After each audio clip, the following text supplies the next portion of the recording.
Hi everyone, welcome back to the channel. In this video, we'll discuss chapter number 3, migration. But this chapter is going to be very easy for you. Why so? Because you have seen migration in your nearby. What do you mean by migration? Migration means moving from one place to another. अब हम क्यों move करेंगे बेटा one place to another? आप सबको पता होगा कि आपके आसपास में जो लोग रहते हैं, जो आपके रिलेटिव्स हैं, जो आपके कज़न्स हैं, हो सकता है आपका खुद बड़ा भाई या बहन वो भी आपकी सिटी को, आपके प्लेस को छोड़कर कहीं और गए हों. क्यों गए होंगे भैया? For getting better jobs, better education or safer place to live. People often migrate to find better jobs, education और safer place to live. तो समझ में आया? हमारे घर में हम खुद देखते हैं कि हमारा कोई रिलेटिव जॉब के लिए बाहर गया है, कुछ हमारे कज़न बेटर एजुकेशन के लिए बाहर गए हो गए, है ना. अगर आप छोटे हैं घर में तो आप लोगों ने देखा होगा कि आपके बड़े भाई बहन भी हो सकता है बाहर गए हों. But after completing this chapter you will be able to answer the following questions. First, differentiate between immigration and emigration. आप ये easily लोगों को बता पाओगे कि emigration क्या होता है, immigration क्या होता है. Then you will be able to give 4-5 reasons for migration. किसी भी एरिया में अगर माइग्रेशन हो रहा है तो आप बता पाओगे कि भाई माइग्रेशन क्यों हो रहा है. Then impact of migration on any area. अगर किसी पर्टिकुलर एरिया से माइग्रेशन होता है तो उस एरिया पे क्या इम्पैक्ट पड़ता है. देन हाँ, आप बता पाओगे वर्ल्ड के वो प्लेसेस जहाँ पर बहुत ज़्यादा माइग्रेशन हो रहा है. वो एमिग्रेशन भी हो सकता है और इमिग्रेशन भी हो सकता है. क्लियर है? देन ब्रेन ड्रेन क्या होता है, ये भी बहुत इम्पॉर्टेंट टॉपिक है. इसको भी डिस्कस करना बहुत ज़्यादा इम्पॉर्टेंट है करंट कॉन्टेक्स्ट में, क्योंकि हम देखते हैं कि we are the major producer of engineer, we are the major producer of doctors. Then too, research में हम बहुत पीछे हैं. क्यों रिसर्च में हम पीछे हैं बेटा? क्योंकि हमारे बहुत सारे टॉप नॉच स्टूडेंट्स को तो सीधे फॉरेन कंट्रीज़ ले जाती हैं. This is what brain drain. Then क्यों ब्रेन ड्रेन हो रहा है इंडिया में, क्यों हमारी कंट्री से लोग बाहर चले जाते हैं, क्यों यहाँ पर रह के रिसर्च वगैरह करना नहीं चाहते हैं. Then positive and negative impact of brain drain in India. India में ये जो ब्रेन ड्रेन हो रहा है इसके क्या पॉजिटिव इम्पैक्ट हो सकते हैं, क्या नेगेटिव इम्पैक्ट हो सकते हैं. बेटा एक बार APJ अब्दुल कलाम ने कहा था कि ब्रेन ड्रेन जैसा कोई कंसेप्ट ही नहीं है इंडिया के कॉन्टेक्स्ट में. सिर्फ इंडिया के कॉन्टेक्स्ट की बात की है उन्होंने पर्टिकुलरली. उनका मानना ये था कि हमारी पॉपुलेशन तो इतनी ज़्यादा है कि अगर थोड़े बहुत लोग जा रहे हैं तो वो हमारे बेटरमेंट के लिए जा रहे हैं, so that we have some opportunities. Okay, पर कहीं ना कहीं थोड़ा सा इम्पैक्ट तो पड़ता ही है ब्रेन ड्रेन का, क्योंकि हमारे जो सबसे क्रीम साइंटिस्ट होते हैं, डॉक्टर्स होते हैं, इंजीनियर्स होते हैं, जब ये बाहर चले जाएंगे तो इनकी सर्विसेज हमें नहीं मिलेंगी. क्लियर है बेटा? You should learn this terms nicely, it may be asked in your examination. अब हम सबसे पहले माइग्रेशन को देखेंगे. अब बेटा माइग्रेशन क्या होता है? ह्यूमन बीइंग का मूवमेंट होता है एक जोग्राफिकल रीजन से दूसरे जोग्राफिकल रीजन में.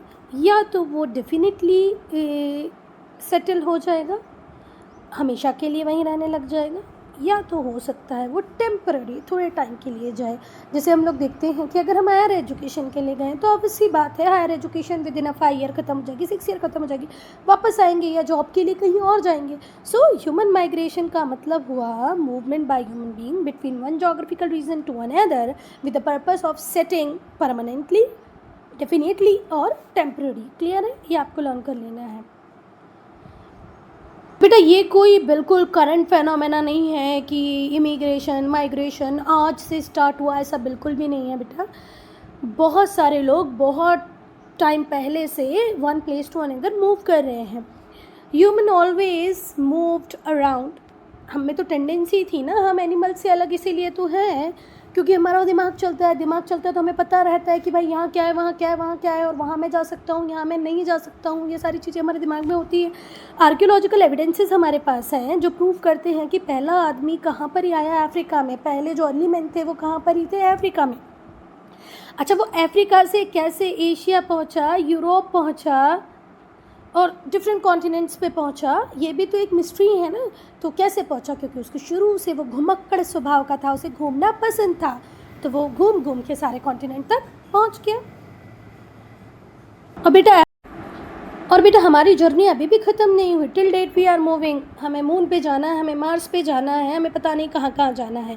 तो बेटा ये अफ्रीका से आगे बढ़े, ठीक है। From there they moved and settled, आगे बढ़े और आगे जाकर जो जो प्लेसेस इनको मिलती गई वहाँ पर ये सेटल होते गए।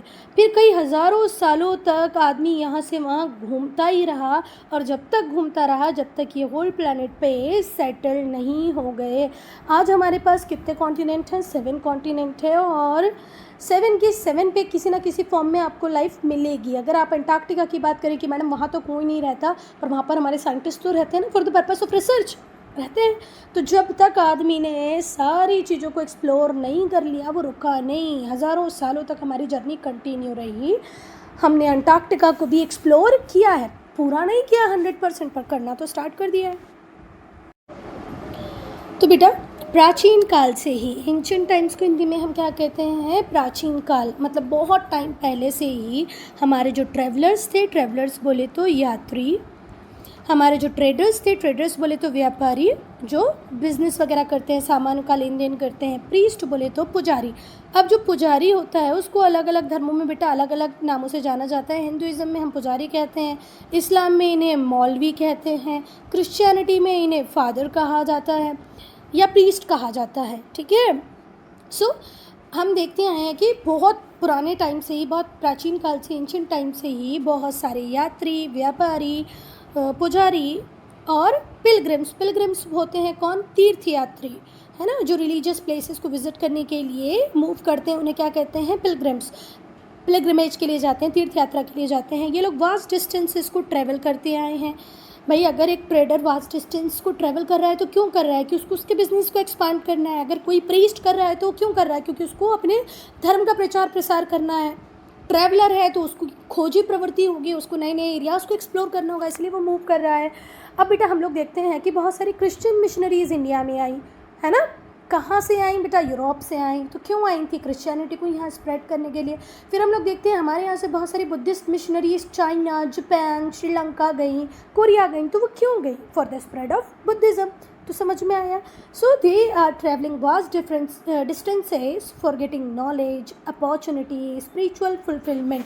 अपॉर्चुनिटी का मतलब होता है अवसर, नॉलेज का मतलब होता है ज्ञान, स्पिरिचुअल फुलफिलमेंट को आप बोलोगे कि आपके आध्यात्म की पूर्ति के लिए। कई लोग होते हैं ना बहुत ही स्पिरिचुअल नेचर के, तो वो अपने स्पिरिचुअल फुलफिलमेंट के लिए भी मूव करते हैं वन प्लेस टू अनदर। और कई बार ये जो मूवमेंट होती है ये परसिक्यूशन को एस्केप करने के लिए, अवॉइड करने के लिए भी होती है। हम लोग देखते हैं बेटा कि ओवरऑल वर्ल्ड में बहुत बड़े नंबर में परसिक्यूशन हुआ है। कई बार एक रिलीजियन ने दूसरे रिलीजियन के ऊपर उत्पीड़न किया है, उनका शोषण किया है, तो वो लोग वहाँ से भागे हैं कि भाई हमें अपने धर्म की रक्षा करना है तो भागना पड़ेगा। अब बेटा जैसे मैंने बताया कि दो धर्मों के बीच में भी परसिक्यूशन होता है। एक धर्म दूसरे धर्म के लोगों को परसिक्यूट करना चालू कर देता है, उनका उत्पीड़न करता है, उनका शोषण करता है। जैसे अगर आप सेकेंड वर्ल्ड वॉर के टाइम के जर्मनी को देखो तो यहाँ पर हिटलर ने परसिक्यूशन किया है किसका? ज्यू का, ठीक है। अब ये तो एक धर्म से दूसरे धर्म में हुआ क्योंकि ज्यू धर्म अलग है, क्रिश्चियनिटी अलग है। हिटलर क्रिश्चियनिटी को बिलोंग करता था और वहाँ पर उसने जो जितने भी ज्यू थे उनके ऊपर अत्याचार किए। पर कई बार हम देखते हैं कि एक ही रिलीजियन की दो ब्रांचेस भी एक दूसरे के ऊपर बहुत ज़्यादा अत्याचार करती हैं, है ना, उत्पीड़न करती हैं। जैसे क्रिश्चियनिटी की दो ब्रांचेस हैं, प्रोटेस्टेंट एंड कैथोलिक। तो यहाँ पर कैथोलिक ने भी प्रोटेस्टेंट को एग्जीक्यूट किया है और प्रोटेस्टेंट ने भी कैथोलिक लोगों को एग्जीक्यूट किया है। और ऐसे परसिक्यूशन को हम कहते हैं बेटा रिलीजियस परसिक्यूशन। बहुत सारे यूरोप छोड़कर अमेरिका गए ही इसीलिए थे कि वो एस्केप कर जाएं इस परसिक्यूशन से, जो धर्म के नाम पे उनके ऊपर अत्याचार किया जा रहा है ना, उससे बचने के लिए वो भागे अमेरिका। तो आई बात समझ में? चलो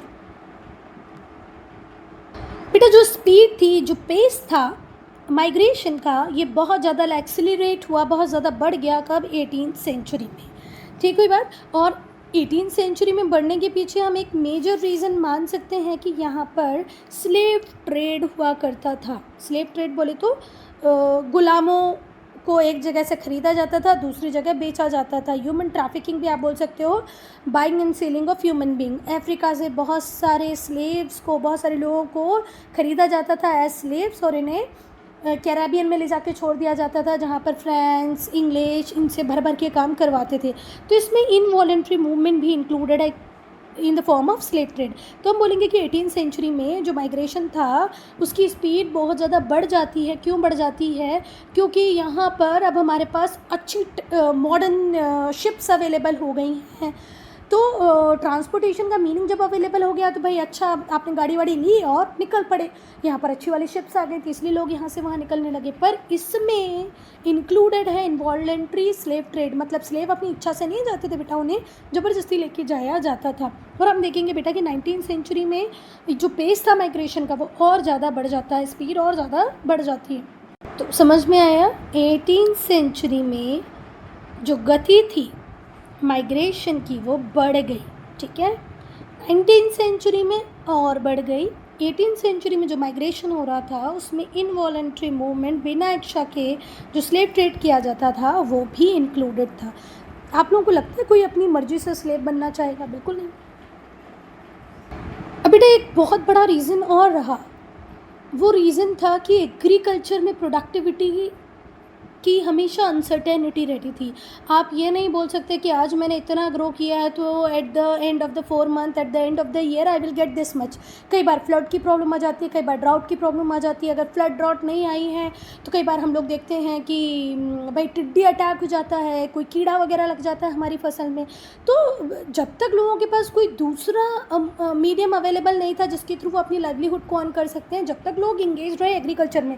पर जब उन्होंने देखा कि फैक्ट्रीज, इंडस्ट्रीज़ ओपन अप हो रही हैं, हम वहाँ जाके काम कर सकते हैं, तो जितना भी सरप्लस लेबर था वो वहाँ से माइग्रेट करके शहरों में आ जाता है।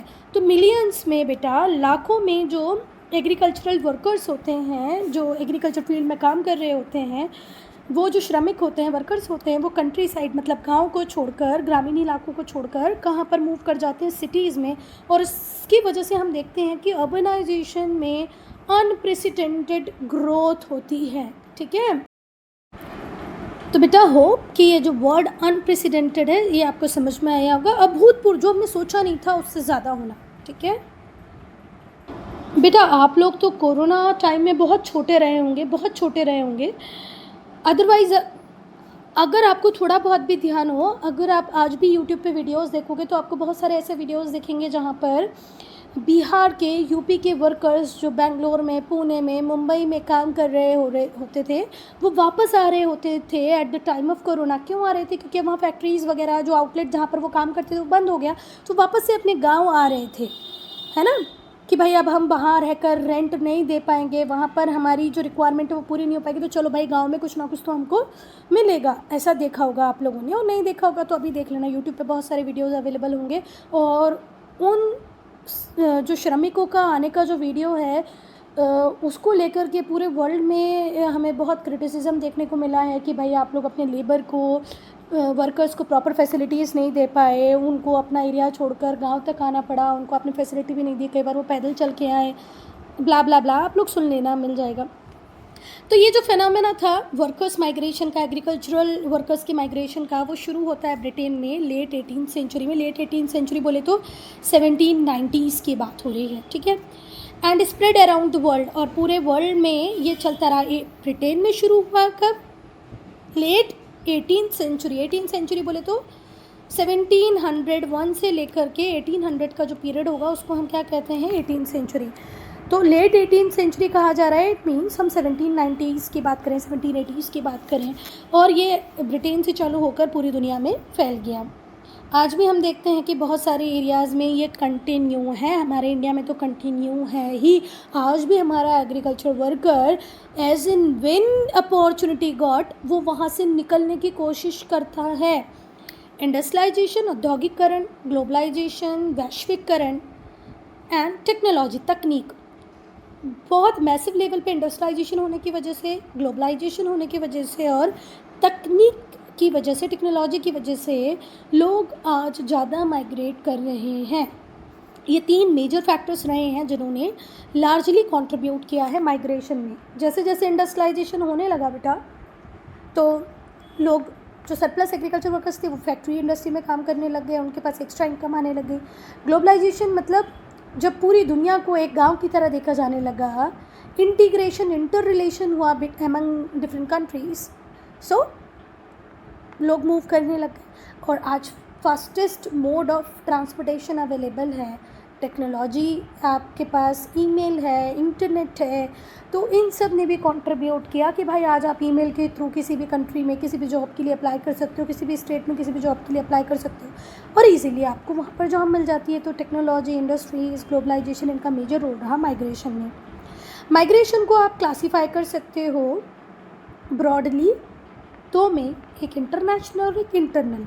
आप अगर बिहार, यूपी, मध्य प्रदेश से निकल के मुंबई, पुणे गए हो काम करने के लिए तो ये इंटरनल माइग्रेशन।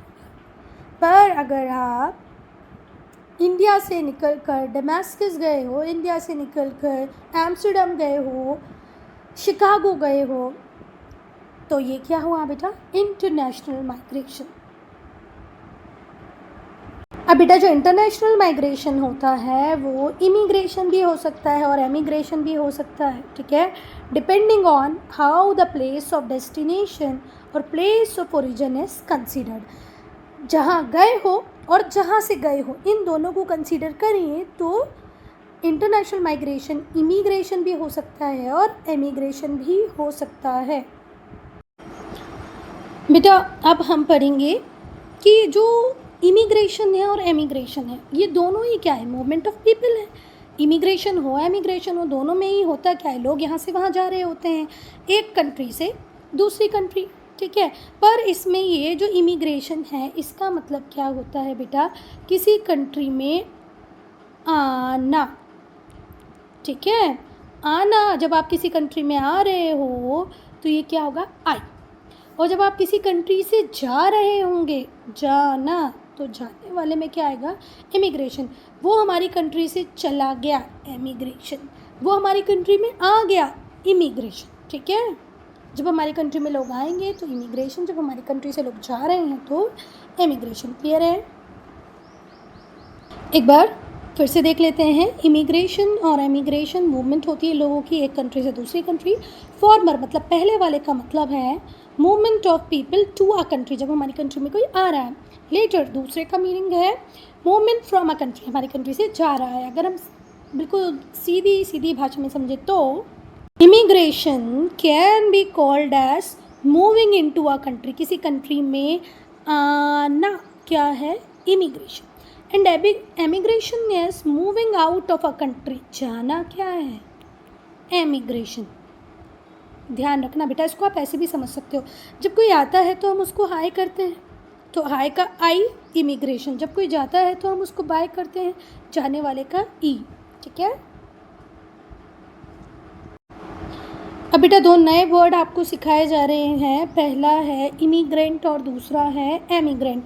तो इमिग्रेंट क्या होते हैं बेटा? वो लोग जो इन्वॉल्व होते हैं इमिग्रेशन में, मतलब जो कंट्री के अंदर आएंगे। आने वाले लोगों को हम क्या कहेंगे? इमिग्रेंट्स, ठीक है। Those who indulge in emigration, जो एमिग्रेशन में इन्वॉल्व होंगे, इंडल्ज होंगे, उन्हें हम कहेंगे एमिग्रेंट्स। तो जाने वालों को हम क्या कहेंगे बेटा? एमिग्रेंट्स। सारी बात समझ में। An immigrant is one who migrates to a nation, वो हमारी कंट्री में आ रहा है, कौन? इमिग्रेंट। और एमिग्रेंट वो जो माइग्रेट कर रहा है फ्रॉम हिज होम कंट्री, अपनी कंट्री से कहीं बाहर जा रहा है, तो एमिग्रेंट। किसी कंट्री में किसी दूसरी कंट्री से कोई व्यक्ति आ रहा है, जैसे सपोज करो आप स्विट्ज़रलैंड जाओगे तो स्विट्ज़रलैंड के लोगों के लिए आप क्या हो गए? इमिग्रेंट, ठीक है। आप अगर इंडिया से बाहर जा रहे हो तो इंडिया के लोगों के लिए आप क्या हो गए? एमिग्रेंट।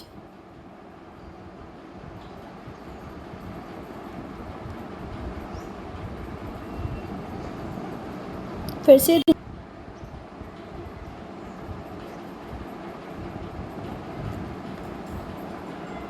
बेटा जरा ध्यान से सुनना है ना, बहुत इंपॉर्टेंट चीज़ यहाँ पर बताई गई है। ये मैं पहले आपको बताना चाहती थी पर मैंने बताया नहीं।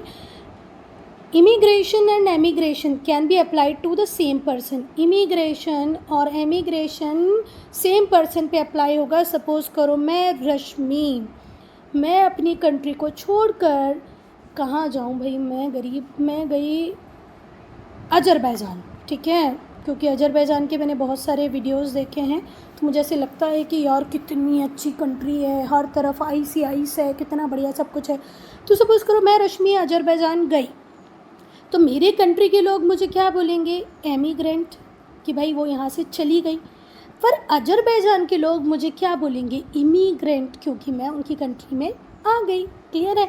मेरी कंट्री वालों के लिए मैं इमिग्रेंट हूँ और अजरबैजान के लोगों के लिए मैं इमिग्रेंट हूँ। समझ में आई बात? चलो, तो immigration emigration can be applied to the same person. For example, if person moves away from your country to live in to another country, जब आपकी कंट्री से कोई व्यक्ति दूसरी कंट्री रहने जाएगा तो उस पर्सन को आप क्या बोलोगे, एमिग्रेंट, कि भाई चला गया यहाँ से। पर जो वो दूसरी कंट्री में जाएगा तो उसे वहाँ के जो लोग होंगे उस ही और शी को क्या कहेंगे, इमिग्रेंट। क्लियर है? और बेटा ऐसे बहुत सारे एग्जाम्पल्स इंस्टांसेस हैं जब हम देखते हैं कि इंडियंस माइग्रेट करके गए हैं इंडिया से, और बहुत प्राचीन काल से, हिस्टोरिकल टाइम से, ऐतिहासिक काल से ही हम देखते आए हैं कि हमारे इंडिया के लोग बाहर गए हैं। और ऐसे नहीं कि इंडिया में लोग नहीं आए, इंडिया में भी बहुत सारे लोग आए हैं, फायान आए हैं, ह्वानजैंग आए हैं, है ना। In the 19th century many Indians migrated to Mauritius. बहुत पहले से ही हम देखते हैं कि भाई हमारे बहुत सारे लोग मॉरिशस गए हैं, बर्मा गए हैं, बर्मा बोले तो म्यांमार, श्रीलंका गए हैं। ये तो कब की बात कर रहे हैं हम, बिफोर क्राइस्ट की बात करें तो हमारी जो बुद्धिस्ट मिशनरीज थी वो गई हैं श्रीलंका, है ना। तो हम मॉरिशस गए हैं, हमारे इंडियंस ऐतिहासिक काल से बहुत पुराने टाइम से मॉरिशस गए हैं, बर्मा गए हैं, श्रीलंका गए हैं, मलेशिया गए हैं, म्यांमार, बर्मा, है ना। बर्मा कहाँ पर है? म्यांमार में है। Fiji, Guyana, Suriname, Trinidad, south Africa, east Africa. और कैसे गए हैं बेटा? लेबर बन के गए हैं और वहाँ पर ही परमानेंटली सेटल हो गए हैं। फिर पार्टीशन होता है इंडिया का 1947 में, जिसमें भी हम देखते हैं कि लार्ज स्केल पे माइग्रेशन होता है पॉपुलेशन का from India to Pakistan and Bangladesh. और ऐसा नहीं है कि लोग आते नहीं हैं, बहुत सारे हिंदूज जो पाकिस्तान में रह रहे होते हैं वो इंडिया आ जाते हैं, बहुत सारे मुस्लिम जो इंडिया में रह रहे होते हैं वो पाकिस्तान चले जाते हैं, सेम विद बांग्लादेश। तो फिर से ध्यान से सुनो बेटा, बहुत पुराने टाइम से हम देख रहे हैं कि इंडिया के लोग हैं, इनकी लॉन्ग हिस्ट्री है माइग्रेशन की। हमारे बहुत सारे लोग Mauritius, Burma, Sri Lanka, Malaysia, Fiji, Guyana, Suriname, Trinidad, south Africa, east Africa गए हैं एज अ लेबर और वहीं पर जाकर सेटल हो गए हैं। इंडिया में का जब पार्टीशन हुआ तो बहुत सारे लोग इंडिया से पाकिस्तान गए, बहुत सारे पाकिस्तानी लोग इंडिया में आ गए, एंड वाइस वर्सा बोला है ना, इंडिया के भी गए और वहाँ के लोग भी आए। और बेटा इंडिया पाकिस्तान का जब डिवीज़न हुआ और हिंदूज यहाँ आए, मुस्लिम्स वहाँ गए, इस मूवमेंट को ह्यूमन बीइंग्स की हिस्ट्री का ग्रेटेस्ट मूवमेंट कहा जाता है कि भाई बहुत मैसिव लेवल पे माइग्रेशन हुआ। ठीक है, पूरी वर्ल्ड हिस्ट्री में एक लैंडमार्क इवेंट की तरह देखा जाता है इसको। माइग्रेशन के लगभग 15 मिलियन पीपल मूव किए बॉर्डर को, about 15 million people moved across the border since 1970s के बाद हम लोग देखते आए हैं कि एक ट्रेंड ही चल गया है कि जो हाईली एजुकेटेड और स्किल प्रोफेशनल होते हैं वो इंडिया से माइग्रेट कर जाते हैं मोस्ट एडवांस कंट्रीज़ जैसे USA, UK, Canada and some countries of western Europe. और ये हमारे लिए एक सीरियस प्रॉब्लम बन रहा है। सीरियस प्रॉब्लम को हम कहते हैं problem of brain drain. Many of our scientist, researchers, they have gone to many of the advance countries for the purpose of research, क्योंकि वो फैसिलिटीज़ जो इन्हें इंडिया में चाहिए थी अपने रिसर्च पर्पज़ के लिए वो यहाँ पर इन्हें मिली नहीं। बहुत सारे हमारे अच्छे इंजीनियर चले गए वहाँ पर, है ना, क्योंकि वो पैसा जो उन्हें USA दे रहा था वो हम नहीं दे पा रहे थे। तो ऑल इन ऑल ये माइग्रेशन हमारे लिए एक बड़ी प्रॉब्लम बन गया। 1970s के बाद से हम देख के आएंगे कंटिन्यूसली जो बहुत सारे स्किल्ड लोग हैं, जो हाईली एजुकेटेड लोग हैं, ये इंडिया छोड़ ही देते हैं। इसी को हम कहते हैं ब्रेन ड्रेन। बेटा अब हम ब्रेन ड्रेन को डिस्कस करेंगे। तो ब्रेन ड्रेन क्या होता है? माइग्रेशन होता है। किसका माइग्रेशन होता है? स्किल्ड ह्यूमन रिसोर्सेज का माइग्रेशन होता है। जब आपकी स्किल्ड ह्यूमन रिसोर्स माइग्रेट करके चली जाए, और ये माइग्रेट क्यों करेगी भाई? ट्रेड के लिए, व्यापार के लिए, कि भाई मुझे अपने बिजनेस का एक्सपांशन करना है तो वो मूव कर रहे हैं, अच्छा बिजनेस करना है तो मूव कर रहे हैं, एजुकेशन के लिए, हायर एजुकेशन के लिए लोग मूव करते हैं, या जॉब्स के लिए, बेटर अपॉर्चुनिटीज़ के लिए मूव करते हैं। तो ब्रेन ड्रेन माइग्रेशन होता है स्किल्ड ह्यूमन रिसोर्स का। और ये स्किल्ड ह्यूमन रिसोर्स क्यों माइग्रेट कर रही है? ट्रेड, एजुकेशन और बेटर अपॉर्चुनिटीज़ के लिए। जो ट्रेंड और स्किल्ड प्रोफेशनल्स होते हैं उनकी पूरी दुनिया में, पूरे वर्ल्ड में, वर्ल्ड के हर पार्ट में डिमांड होती है। और अब क्योंकि किसी व्यक्ति को पता है कि मैं स्किल्ड हूँ, मैं ट्रेंड हूँ, मुझे बेटर अपॉर्चुनिटीज़ मिल सकती हैं, तो वो तलाश में रहेगा कि भाई मैं कैसी जगह जाऊँ, मुझे बेटर स्टैंडर्ड ऑफ लिविंग मिले, मुझे क्वालिटी ऑफ लाइफ मिले, हायर सैलरीज मिले, एडवांस टेक्नोलॉजी का एक्सेस मिले, उस कंट्री में पॉलिटिकल कंडीशन बहुत ज़्यादा स्टेबल हो। ठीक है, और ये सारी कंडीशंस हमें कहाँ मिलती हैं? डेवलप्ड कंट्रीज़ में। ठीक है, तो better standard of living, quality of life, higher salaries, access of advance technology, more stable political condition, ये सब कहाँ मिलेगा आपको? डेवलप्ड कंट्रीज़ में मिलेगा। और इसीलिए जो डेवलप्ड कंट्रीज़ होती हैं वो टैलेंट को अट्रैक्ट करती हैं। कहाँ से? लेस डेवलप्ड एरियाज से। अब बेटा आपका माइंड, आपकी विजडम, आपका नॉलेज किसी कंट्री को देखकर नहीं आता है। ठीक है, आप किसी भी कंट्री में वर्ल्ड की बॉर्न हुए हो, आपको जो IQ मिला हुआ है आप उसके साथ काम करना स्टार्ट करते हैं। पर आपकी डिमांड ओवरऑल वर्ल्ड में कहीं भी हो सकती है। तो आपको जब दुनिया में बहुत सारी कंट्रीज़ इनवाइट करेंगी तो आप कहाँ जाना पसंद करोगे? जहाँ आपको सब कुछ बेस्ट मिले, है ना? We have seen the trend that many of the people from developing countries migrate to developed countries. Underdeveloped countries, developing countries से लोग developed countries की तरफ migrate कर जाते हैं। और ये एक सोचने वाला मैटर बन गया है। लोग इस पर विचार करने लग गए हैं वर्ल्ड वाइड, क्योंकि डेवलपिंग कंट्रीज़ पे इसका थोड़ा सा नेगेटिव इम्पैक्ट देखने को मिल रहा है। ये जो कंट्रीज़ होती हैं ये एजुकेशन में इन्वेस्ट करती हैं, ट्रेनिंग दे रही हैं यूथ को, हेल्थ प्रोफेशनल्स को, और at the end after getting this education, this training, they are migrating to another countries. IIT में गवर्नमेंट का अच्छा खासा इन्वेस्टमेंट होता है। जितनी भी IITs हैं, जितने भी IIM हैं, अब बेटा क्या होगा? आपने IIM से पढ़ाई की, IIT से पढ़ाई की, एम्स से पढ़ाई की, और अगर आप बाहर चले गए तो हमारी सरकार का तो बहुत सारा पैसा बर्बाद हो गया है ना। This translates into a loss, और ये काय में ट्रांसलेट हो जाता है? लॉस में हो जाता है। हमारी कंसिडरेबल रिसोर्स जो हमारी कंट्री के लिए काम कर सकती थी आज माइग्रेट करके दूसरी कंट्री चली गई है। जब ये लोग माइग्रेट करते हैं तो जो डायरेक्ट बेनिफिट होता है वो किसको मिलता है? दूसरी कंट्री को मिलता है। इनके ऊपर खर्चा किया एजुकेशन में, इनकी ट्रेनिंग में, वो होम कंट्री ने किया, पर इसका बेनिफिट कौन ले रहा है? सपोज़ करो USA ले रहा है, कनाडा ले रहा है, बहुत सारी यूरोपियन कंट्रीज़ ले रही हैं, जहाँ पर हमारे पढ़ाए हुए बच्चे जा कर के बहुत बढ़िया काम कर रहे हैं, पैसा लगाया हमने, एडवांटेज ले रही हैं लोग। बेटा अब हम इंटरनल माइग्रेशन को पढ़ेंगे। तो बेटा जब इंडिया के किसी पार्ट से इंडिया के ही किसी पार्ट में माइग्रेशन होता है तो उसे इंटरनल माइग्रेशन कहते हैं। जैसे कोई हमारे बिहार का बच्चा कहाँ चले जाए, केरला चले जाए किसी काम के लिए, दिल्ली चला जाए for the purpose of getting jobs, work, Mumbai चला जाए, यूपी का भी जा सकता है, MP का भी जा सकता है। तो जा भी हमारी कंट्री से रहे हैं और जा भी हमारी कंट्री में ही रहे हैं, जाना भी इंडिया से ही है और जाना भी इंडिया में ही है ना। आप बिहार से कहाँ जा रहे हो?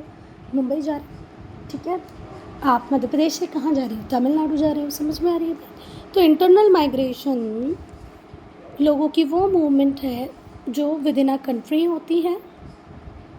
एक लोकेशन से आप दूसरी लोकेशन में मूव तो कर रहे हो पर with in a borders, India की बॉर्डर्स के अंदर ही हो। इंटरनल माइग्रेशन को हम 4 कैटेगरीज़ में डिवाइड कर सकते हैं। रूरल टू रूरल, एक गांव से निकल के दूसरे गांव में जाना। रूरल टू अर्बन, एक गांव से निकल के एक सिटी में जाना। अर्बन टू अर्बन, एक सिटी से दूसरे सिटी में जाना। एंड अर्बन टू रूरल, शहर से गांव में जाना। ठीक है, तो लोग गांव से दूसरे गांव जा सकते हैं, एक गांव से सिटी में जा सकते हैं, सिटी टू सिटी जा सकते हैं, और सिटी से गांव भी जा सकते हैं। सबसे पहले हम डिस्कस करेंगे रूरल टू रूरल माइग्रेशन। इसमें क्या होता है, जो लोग होते हैं वो एक विलेज से दूसरे विलेज जाते हैं, कई बार शादी करके जाते हैं, कई बार ऐसा होता है कि सीजनलिटी ऑफ वर्क उन्हें मजबूर करती है कि भाई इस गांव में अभी काम अवेलेबल नहीं है, चलो दूसरे गांव चलते हैं, वहाँ कुछ ना कुछ काम कर लेंगे। जब काम की कमी होती है तो एक गांव से दूसरे गांव लोग जाते हैं। ठीक है, ये कुछ फैक्टर्स थे जो हमने डिस्कस किए रूरल माइग्रेशन के, क्या क्या, marriage, seasonality of work, lack of work etcetera. In slack agriculture season, वो सीज़न जब एग्रीकल्चर वर्क अवेलेबल नहीं होता है, तो बहुत सारे जो विलेजर्स होते हैं वो कैजुअल एम्प्लॉयमेंट के चक्कर में यहाँ से वहाँ मूव करते हैं। अब ये कैजुअल एम्प्लॉयमेंट इन्हें कहाँ मिलेगी बेटा, इरिगेशन प्रोजेक्ट्स वगैरह पे काम चल रहे होंगे, कोई बड़ा सा डैम बन रहा होगा, कोई कैनाल बन रही होगी, वहाँ पर इनको काम मिल जाएगा। कंस्ट्रक्शन ऑफ रोड्स का काम भी हमारे इंडिया में ज़ोरों शोरों से चल रहा है, तो जहाँ पर रोड्स बन रही होंगी वहाँ पर ये काम करने चले जाएंगे। देखो सिलेक्ट सीजन में अब जब आपके गांव में काम नहीं है, एग्रीकल्चर वर्कर हो आप, आपके गांव में काम नहीं है, तो आप कहाँ पर काम करोगे, क्योंकि आपको अपने बच्चों को तो फीड कराना है ना, तो आप इरिगेशन प्रोजेक्ट में काम करने लग जाओगे, मतलब कैनाल्स डैम अगर बन रहे होंगे तो उसमें काम करने लग जाओगे। रोड का जो कंस्ट्रक्शन हो रहा है उसमें आप कंट्रीब्यूट कर सकते हो। रेलवे नेटवर्क भी अभी हम देख रहे हैं चारों तरफ एक्सपांड हो रहा है, तो रेलवे के लिए आप काम कर सकते हो एज अ वर्कर। कंस्ट्रक्शन कहीं हो रहा हो तो वहाँ काम कर सकते हो। इसके अलावा भी बहुत सारे मिसलेनियस मीनियल जॉब्स होते हैं जहाँ पर आप काम ढूंढ सकते हो। बेटा 1960s में ग्रीन रेवोल्यूशन आया, ठीक है, और जैसे ही ग्रीन रेवोल्यूशन आया हमने देखा कुछ स्टेट्स में प्रोडक्टिविटी बहुत ज़्यादा बढ़ गई, प्रोडक्शन बहुत ज़्यादा बढ़ गया। कहाँ कहाँ पर, पंजाब में, हरियाणा में और वेस्टर्न उत्तर प्रदेश में। ठीक है, पंजाब, हरियाणा, वेस्टर्न उत्तर प्रदेश में ग्रीन रेवोल्यूशन का अल्टीमेट इम्पैक्ट हमने देखा, यहाँ पर प्रोडक्टिविटी बहुत बढ़ गई। ठीक है, तो यहाँ पर हम देखेंगे कि कंसिडरेबल माइग्रेशन होगा, बहुत सारे हमारे जो लेबर होंगे कहाँ के बेटा, ईस्टर्न उत्तर प्रदेश के, बिहार के, वो इन एरियाज़ में काम करने चले गए। और क्यों गए बेटा, कि इन्हें अच्छी इकोनॉमिक अपॉर्चुनिटी मिलेगी। अब पंजाब, हरियाणा, वेस्टर्न उत्तर प्रदेश में बढ़िया प्रोडक्टिविटी हो रही है, तो एग्रीकल्चर वर्कर्स की डिमांड होगी, हमें अच्छा पैसा मिलेगा, ये सोचकर ये लोग चले गए। इसी तरह हम देखते हैं बहुत सारे गांव के लोग प्लांटेशंस में काम करने गए, कहाँ पर, बंगाल, असम, एज लेबरर्स। जब आपकी विलेज में आपके लिए कोई काम अवेलेबल नहीं है, आपने देखा कि यार प्लांटेशन वर्कर्स की तरह बहुत नीड आ रही है बंगाल में, असम में, आप वहाँ काम करने चले गए। कई बार सरकार भी ऐसे डिसीजंस लेती हैं जो माइग्रेशन पैटर्न को इम्पैक्ट करते हैं, जैसे कि रीसेटलमेंट हुआ सिख का, resettlement of Sikh immigrants from Pakistan in the Terai region. Terai region में बहुत सारे सिखों को रीसेटल किया गया, बसाया गया, जो कहाँ से आए थे, पाकिस्तान से आए थे। ठीक है, और ये तराई रीजन कहाँ पर है, उत्तर प्रदेश। अगर आप उत्तर प्रदेश में देखते हो तो आज आपको बहुत सारे सिख देखने को मिलते हैं। आपको लगता होगा ये सिख पंजाब से यूपी कैसे आ गए, तो बेटा जब रिफ्यूजी की प्रॉब्लम बहुत ज़्यादा इंटेंस होने लगी, हमको लगने लगा कि भाई अब इतने सिखों को हमको इंडिया में जगह देना है, उन्हें बसाना है, तो अब कहाँ जगह देंगे, तो बेटा जो तराई रीजन था, जो दलदली रीजन था, उसको रेसिडेंशियल एरियाज़ में कन्वर्ट किया गया और वहाँ पर बहुत सारे सिखों को रख दिया गया। ये आउटस्टैंडिंग एग्जाम्पल है माइग्रेशन का। बेटा अब हम डिस्कस करेंगे रूरल टू अर्बन माइग्रेशन।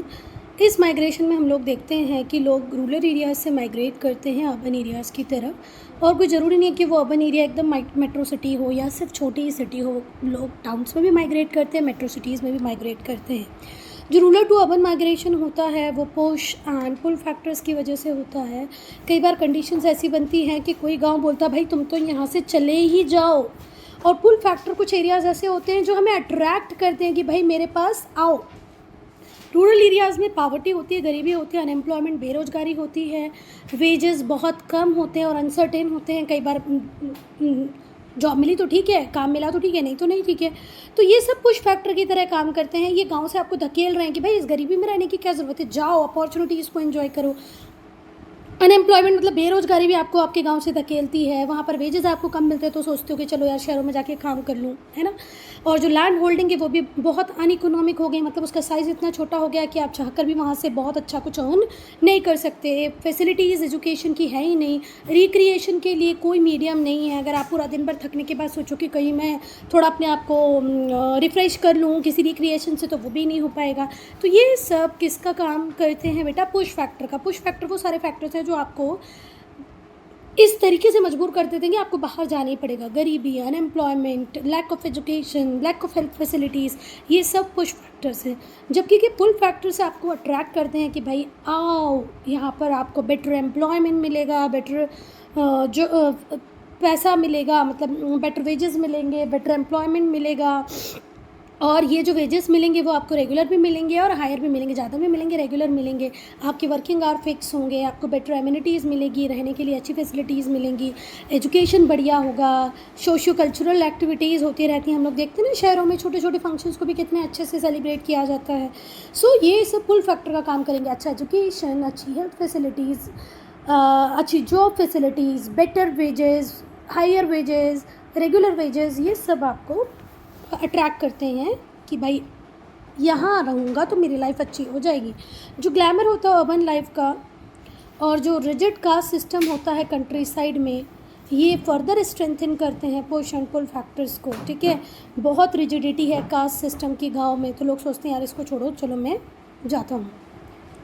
तो बेटा गांव से पुअर लोग भी माइग्रेट करते हैं और रिच लोग भी माइग्रेट करते हैं, गरीब भी और अमीर भी दोनों ही माइग्रेट करते हैं इन्हीं पुश और पुल फैक्टर्स की वजह से। गरीब इसलिए माइग्रेट कर रहा है क्योंकि उसको गांव में जॉब नहीं मिल रही है, वर्क नहीं मिल रहा है।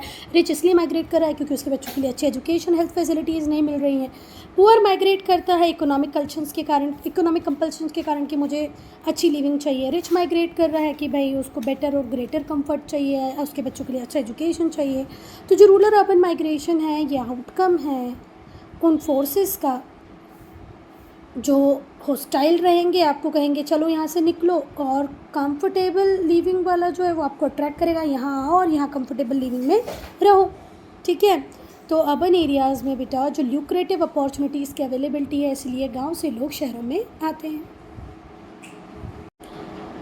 बेटा अब हम डिस्कस करेंगे अर्बन टू अर्बन माइग्रेशन को। इसमें क्या होता है बेटा, लोग माइग्रेट करते हैं स्मॉल टाउन से जहाँ पर फैसिलिटीज़ बहुत कम हैं, लार्ज सिटीज़ में जाते हैं, मेट्रो सिटीज़ में जाते हैं जहाँ फैसिलिटीज़ ज़्यादा हैं। ठीक है, ये ही वो रीज़न है कि जो मेट्रो सिटीज़ हैं वो आज बहुत मैसिव लेवल से ग्रो कर रही हैं, फास्टर रेट से ग्रो कर रही हैं as compare to other towns. जो स्मॉल और बेटा ये भी देखा जा रहा है कि स्मॉल टाउन से लोग कंटिन्यूसली बिग सिटीज़ में जाते जा रहे हैं।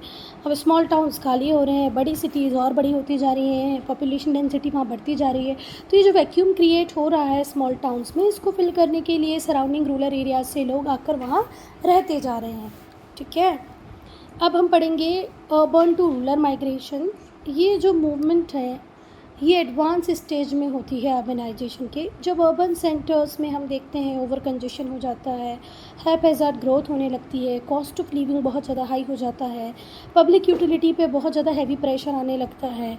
जितनी भी पब्लिक यूटिलिटी फैसिलिटीज़ हों जैसे ट्रांसपोर्टेशन वगैरह, अगर उन पर हैवी प्रेशर आ रहा है, कंजेशन ज़्यादा है, ट्रैफिक बहुत ज़्यादा है, अनएम्प्लॉयमेंट बढ़ रहा है, तो फिर से लोग शहरों से किसकी तरफ जाने लगते हैं? रूरल एरियाज़ की तरफ जाने लगते हैं।